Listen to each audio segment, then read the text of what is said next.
तो स्टूडेंट्स एक बार फिर आपके सामने अहमद हसन सर। जैसा कि हम लोग ने लास्ट वीडियो में मोशन में पढ़ा था, स्पीड्स के बारे में, स्पीड तक पढ़ा था, कन्वर्जन तक हम लोगों ने सीख लिया था। अब हम लोग सीखते हैं आगे और जो कुछ टर्म्स हैं, जैसे वेलोसिटी। वेलोसिटी क्या होता है? वेलोसिटी भी एक तरह से स्पीड है, बस जब पर्टिकुलर डायरेक्शन में कोई चीज़ चलती है उसे क्या कहा जाता है? वेलोसिटी कहा जाता है। जिस स्पीड से कोई भी ऑब्जेक्ट पर्टिकुलर डायरेक्शन में चलता है वो उसकी क्या कहलाती है? वेलोसिटी कहलाती है। या वेलोसिटी की बिल्कुल सही डेफिनेशन जो लिखी जा सकती है वो ये है, velocity of a body is the displacement produced पर यूनिट टाइम। एक यूनिट टाइम में जितना डिस्प्लेसमेंट हमारा होगा एक पर्टिकुलर डायरेक्शन में, वो क्या कहलाएगा? वेलोसिटी कहलाएगा। वो क्या कहलाएगा? Velocity. The displacement produced in a unit direction पर unit time is known as velocity. वो क्या होता है? वेलोसिटी। वेलोसिटी का फॉर्मूला होता है डिस्प्लेसमेंट अपॉन टाइम। वेलोसिटी का फॉर्मूला होता है डिस्प्लेसमेंट अपॉन टाइम टेकन। फिर इसके बाद कई तरह की वेलोसिटीज होती हैं हमारी, जैसे कई तरह में आता है आपका uniform velocity, non uniform velocity. Uniform velocity क्या होता है? जब कोई बॉडी इक्वल डिस्टेंस ट्रेवल करती है इक्वल इंटरवल ऑफ टाइम में, इक्वल डिस्टेंस ट्रेवल करेगी इक्वल इंटरवल ऑफ टाइम में, तब वो चीज़ क्या कहलाती है? यूनिफॉर्म वेलोसिटी कहलाती है। क्या कहलाती है? Uniform velocity. फॉर एग्जांपल 1 बजे से लेकर 2 बजे तक आपने एक पर्टिकुलर डायरेक्शन में ईस्ट की तरफ आप चले 1 किलोमीटर, फिर 2 बजे से लेकर 3 बजे तक आप फिर ईस्ट की डायरेक्शन में चले कितना? 1 किलोमीटर। 3 बजे से लेकर 4 बजे तक आप कितना चले ईस्ट की तरफ? 1 किलोमीटर। तो टोटल टाइम कितना हुआ? 3 घंटे। टोटल डिस्टेंस कितना हुआ? 3 किलोमीटर। हर घंटे आपका डिस्टेंस जो चला है, डिस्प्लेसमेंट जो हुआ है वो बराबर है। तो ये क्या कहलाता है? वेलोसिटी कहलाता है। वेलोसिटी में यूनिफॉर्म वेलोसिटी कहलाता है। क्या कहलाता है? Uniform velocity. जब इक्वल इंटरवल ऑफ टाइम में इक्वल डिस्टेंस होता है तब ये क्या कहलाता है? यूनिफॉर्म वेलोसिटी कहलाता है। इसी तरह आप लोग बहुत सारे बच्चे यूनिफॉर्म वेलोसिटी और नॉन यूनिफॉर्म वेलोसिटी में कंफ्यूज हो जाते हैं। तो यूनिफॉर्म वेलोसिटी की एक बार डेफिनेशन फिर से देख लीजिए। यूनिफॉर्म वेलोसिटी क्या होता है? A body is said to have uniform velocity if it covers equal distance. Equal distance important बात है, यहाँ पर आपको ये याद रखना है। इक्वल डिस्टेंस, यहाँ पर क्या है? Equal distance. Equal distance in equal interval of time in a specified direction is called uniform velocity.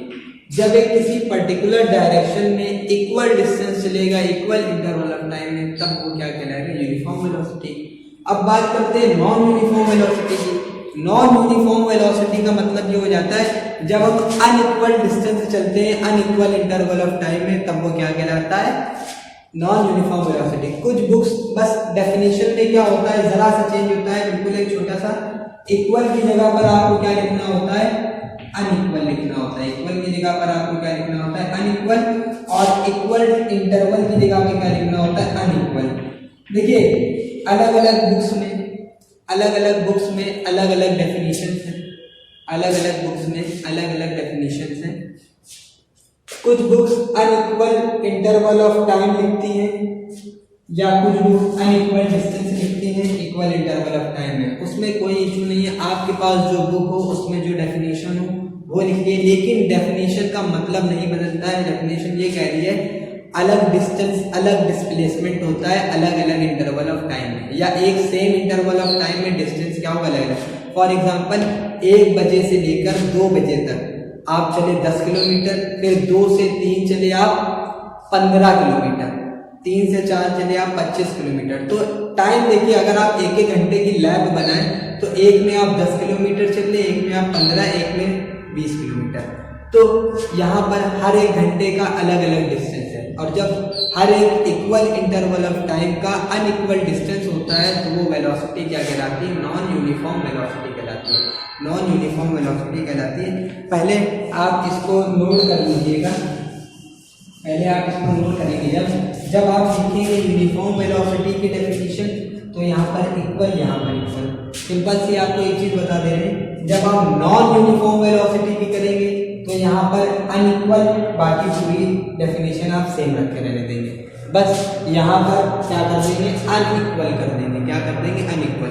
Pause the video to be noted down.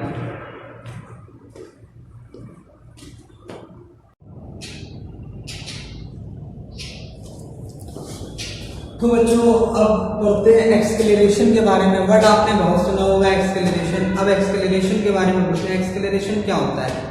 Rate of change of velocity with respect to time is known as acceleration. Acceleration क्या होता है?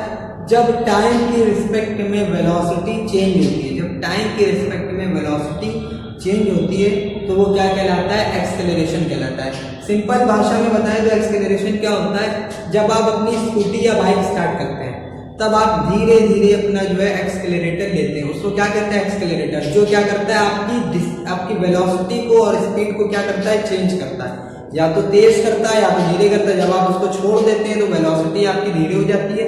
जब हम उसको, या अपनी कानपुर की भाषा में या चौबेपुर की भाषा में कहा जाए तो कान उमेटना कहते हैं जनरली लोग उसको। तो जब आप अपनी बाइक के या स्कूटर के कान उमेटते हैं तो क्या होता है, आपकी स्पीड तेज हो जाती है, आपकी स्पीड तेज हो जाती है। तो वेलोसिटी या एक्सेलरेशन क्या होता है? Change in velocity with respect to time is called acceleration. Change in velocity with respect to time is called acceleration. Board पर देखते हैं, the rate of change of velocity with time is called acceleration. Time की respect में जब velocity change होती है तो वो क्या कहलाता है, एक्सेलरेशन कहलाता है। क्या कहलाता है, एक्सेलरेशन कहलाता है। एक्सेलरेशन का फॉर्मूला होता है change in velocity upon time taken. अब acceleration v minus u upon t क्या होता है, v minus u upon t. अब आप लोग पूछेंगे सर ये v क्या होता है? तो v होता है आपका फाइनल वेलोसिटी, v होता है आपका फाइनल वेलोसिटी और u होता है आपका इनिशियल वेलोसिटी।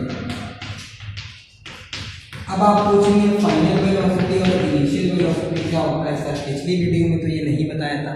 तो फाइनल वेलोसिटी वो होता है जब जो बाद वाली वेलोसिटी होती है, जो बाद की वेलोसिटी होती है। अब बाद की वेलोसिटी आपको बाद में ही समझ में आएगी, पहले बात करते हैं इनिशियल वेलोसिटी की। मान लीजिए आपकी बाइक खड़ी हुई है, आपने उसमें की लगाई, स्टार्ट करी और चल दी। जब आपकी बाइक खड़ी थी तो बाइक की इनिशियल वेलोसिटी क्या थी, जीरो थी। क्यों? क्योंकि वो स्टेट ऑफ रेस्ट में थी। तो अब हमारी पहले की वेलोसिटी क्या हुई, जीरो। यह हमारा पहला केस है। बाइक आप खड़ी थी, आपने की लगाई, ऑन करा, चल दी किक मार कर या सेल्फ मार कर, तो वेलोसिटी क्या हो गई, इनिशियल वेलोसिटी क्या हो गई, जीरो हो गई। ठीक, इनिशियल वेलोसिटी जीरो हो गई। जब आपने बाइक स्टार्ट की और आप चलने लगे तो वो वेलोसिटी क्या कहलाएगी, वो वेलोसिटी आपकी फाइनल वेलोसिटी कहलाएगी। वो वेलोसिटी आपकी क्या कहलाएगी, फाइनल वेलोसिटी। आई थिंक आप समझ गए होंगे। Pause the video to be noted down.